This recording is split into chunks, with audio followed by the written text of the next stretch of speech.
Hey guys, one tip I'm going to walk through today is how to change out the antenna booster for your digital stereo, your radio, FM, AM.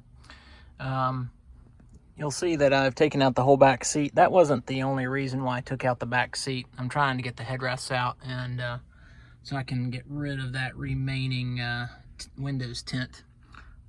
Looks unsightly, so trying to clean that out as well. But anyway, there's a lot of connections here, and I'm gonna post another video on what I did to get the back seat out, and also the components that you can see here. So we'll share that, and the trickiness that it is that getting the back seat out. One thing I'll point out too is before I did all of this work, I disconnected the battery just to be on the safe side. And yeah, just the negative is all. And before I started disconnecting anything, especially with the airbags and the crash sensors that are off the back seat. So, all right, let's go through the steps. Hi guys. So I am working on my 2007 Audi A8L. Couple of things. When I bought this car used a few months ago, all of the windows were tinted and bubbling up, so my mission was to get it back to factory windows and get the nasty looking tint off. And also the FM radio was having poor reception. So the past couple of days, I've been focused on getting the rear seats out and trying to find where the antenna booster is. And on the driver's side, right at the top of the back window, there you can see the module, and that's upside down. 4E0035225 is the part number. And you can see there where it's attached to ground, and 3 wires coming in, I guess for various radio connections. So this was fairly easy. Once you get the back seat rest out and get all of the headrests out of the way, then this was easy to just pop out.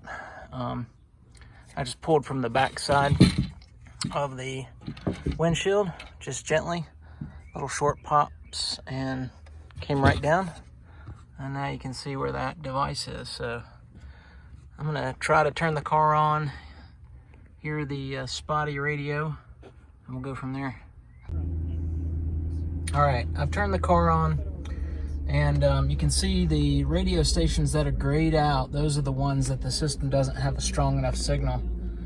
And I can get those radio stations pretty clear from inside the garage with an old car stereo radio that has a simple wire connected. So yeah, just turning the volume up. You can see there's very few selections.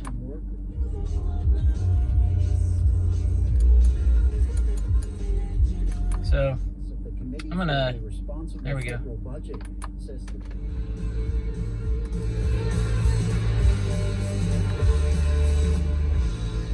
The reception isn't quite as clear as it should be. That's why I'm gonna try to swap the antenna out and see if we can get that working better.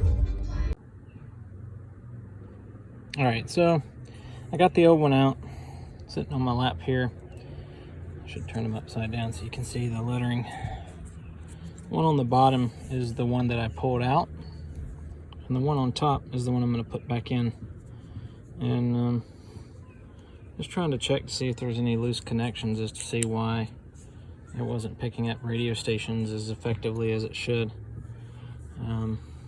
This is the good one. Flip it over. You can see these little metal connections, and I think they kind of act like shock absorbers for the antenna up against the plastic frame, which you can kind of see there. And there's the ground wire that I disconnected. All of the cables were very easy to pop off, just a little tiny flathead screwdriver, and you can get those off real easy without any trouble. So I'm going to put the new one in, and then we'll turn the car back on and go from there. Alright, so to take this out, there's just 3 fingers on both sides holding it in, and you can kind of see these are little rubber fingers, so one on this side, one on this side. I think if you push them apart, then that'll allow the antenna booster to pop out. So I'm going to do that because I need both hands, and we'll go from there. Alright, so I got the new one in there. A couple of things I want to point out. Make sure you push from this top. This is kind of like a protective rubber buffer, if you will. Make sure you push on each of where those little fingers come out. You'll hear them click into place once you do, and you should be all set. Again, putting the clips back on were easy, and the ground was easy as well. That's just a little squeeze and slip off connector there. So we're gonna turn the car on, check the radio, and see how it goes. All right, so got everything plugged back in. Notice I've got lit channels, FM channels all throughout, and great Jimi Hendrix on that station.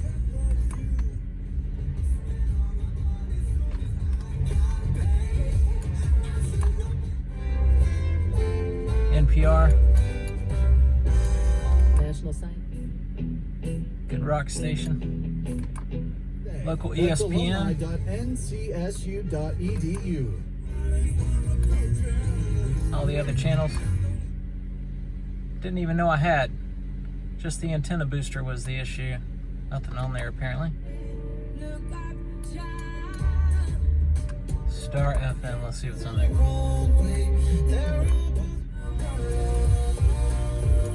Little country. So there you go. If you're having trouble with FM reception, try changing out your antenna booster and go from there.